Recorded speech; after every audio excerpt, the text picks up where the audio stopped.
या ठिकाणी हे जे उपवास आंदोलन आपण करतायत त्या संदर्भामध्ये काय सांगा? एक उपवास अन्नदात्यासाठी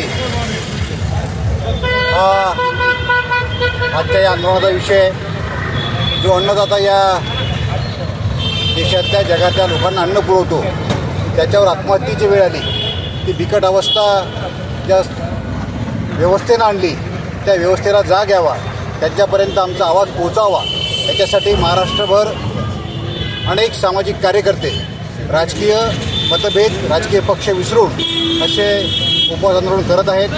19 मार्च 1986ला महाराष्ट्रातली पहिली आत्महत्या झाली. त्या आत्महत्येची नोंद सरकार दरबारी झाली. साहेबराव करपे पाटील या सदन शेतकऱ्यांनी आत्महत्या केली आणि त्याच्यानंतर सुरू झालं आत्महत्येचं सत्र. काल परवा बुलढाणा जिल्ह्यातील देवळगाव तालुक्यातील शिवनी आरमाळचे युवा शेतकरी ज्यांना महाराष्ट्र सरकारचा पुरस्कार मिळाला असे कैलास नागरे यांनीसुद्धा आत्महत्या केली.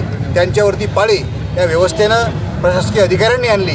त्यांना काहीतरी जाग यावी, त्यांच्यापर्यंत शेतकऱ्यांच्या भावना पोहोचाव्यात या सहवेदना व्यक्त करण्यासाठी सर्वजण आम्ही आज एकत्र जमलो आहोत.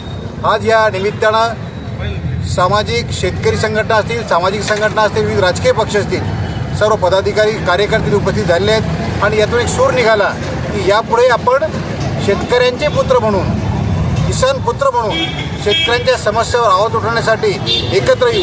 ही नांदी आहे शेतकरी जागे झाल्याची आणि ही जी ठिणगी ही आता पेटेल आणि जे सत्तेत असतील, जे प्रशासनात असतील, सत्तेत असतील, त्यांना शेतकऱ्यांच्या समस्याकडे भान द्यावं लागेल. हा सूर, हा संदेश यातून द्यायचा आहे. हो, आपण अनेक वर्षापासून आंदोलन चळवळीमध्ये या ठिकाणी सक्रिय आहात, परंतु आजची ही जी परिस्थिती बघता आज आपल्याला ही जी पाळी आलेली आहे त्या संदर्भामध्ये आपण 2 शब्द काय सांगणार? ही पाळी आली याचं कारण असं, सध्या संख्येनं पाहिलं तर 60-65% शेतकऱ्याची संख्या 60-65% आहे.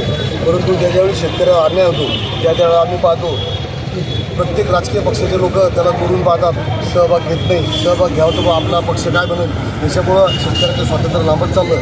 इतकं ज्यांना शेतकऱ्याबद्दल प्रेम आहे असे सगळे लोक जर एकत्र आले, पक्षाचे थोडे बाजूला काढून जर शेतकरी म्हणून एकत्र आले, मला नाही वाटत शेतकऱ्याचा प्रश्न सुटणार नाही. कारण प्रत्येक पक्षात जवळपास जास्तीत जास्त भरणा शेतकऱ्यांचं आहे. या सर्वांनी एकत्र यावं. त्याच वेळेस नाही ते 19 मार्च आला म्हणजे सर्व पक्षाचे लोक येतात, फोटो काढण्यासारखे बोलतात, 2 मिनिट त्या दिवशी श्रद्धांजली अर्पण करतात आणि परत 1 वर्ष काही शेतकऱ्यांच्या पोराला घेणं देणं लागत नाही. तर खऱ्या अर्थानं शेतकऱ्याचा प्रश्न सोडवायचा असेल तर सर्वांनी एकत्र येऊन हा प्रश्न सुटला पाहिजे. नाही तर कोंबड्याची सभा अध्यक्ष बोक्या तसा हा प्रकार होता कामा नये. कुठेतरी शेतकऱ्यांना आपण पहिले शेतकरी नंतर पक्ष म्हणून सर्वांनी एकत्र यावं. सर्वांना विनंती करतो आणि त्या ताकदीत सर्व पक्षातील लोकांनी आपला प्रश्न सोडून घ्यावा आणि परत त्यांना लागले आपापल्या पक्षात जायचं तर खुशाल जावं.